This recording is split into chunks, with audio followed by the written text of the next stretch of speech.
اعوذ باللہ من الشیطان الرجیم بسم اللہ الرحمن الرحیم درج آخر سبق نظم خاک وطن سانی درسی کتاب کی دہم لیسن موضوع شخصی مقابل سوالات و جوابات ام برو اس پیارے بچوں کے سوال میں کرمت یم بکی سوال تم کرت آج سوال نمبر 5 فطرت کے کن مناظر سے شاعر متاثر ہے یعنی دپان اس شاعر چھو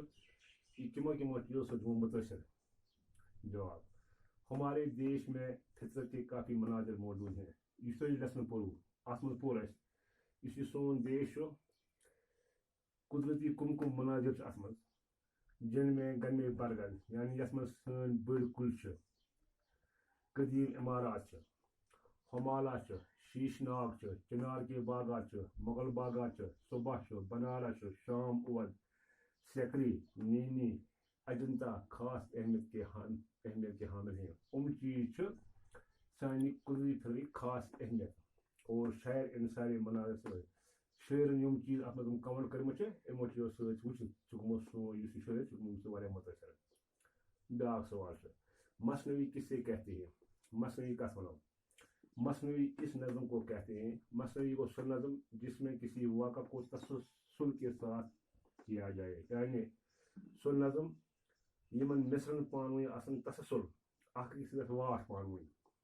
اس کا ہر شعر الگ الگ قافیے کا ہوتا ہے اسی مصنوعی آسان امو پرت کان شاعر الگ الگ قافیہ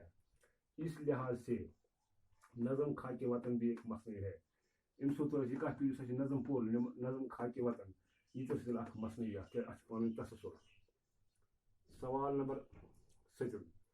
شاعر نے قدرت کی اور انسانی ہاتھوں کی بنائی ہوئی مختلف چیزوں کا ذکر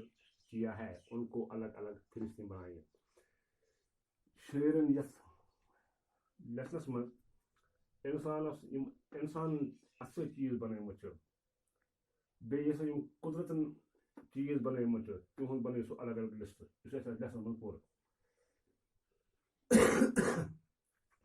انسان کے ہاتھوں بنائی ہوئی مختلف چیزوں کا ذکر اس مصنوعی میں موجود ہے یعنی اس مصنوعی نظم پور ات من تم چیز لکھمت یمو انسان بنیمت مثلا کس اجنتا کے غار سکری کے محل تاج محل وغیرہ تم چیز انسان کے ہاتھوں بنائی ہوئی چیز ام پتہ وچ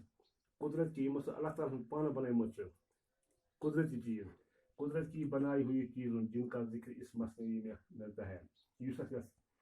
نظم خاک وطنس مصنوعی من پور سکوز کو صبح شام شہر دریا پہاڑ وادیاں فضا وغیرہ ام لیسن سوالات آج کر انشاءاللہ اگر صبح صبح کرو ام برکن باقی وسلام ٹیچر غلام مسیح ایچ ایس کن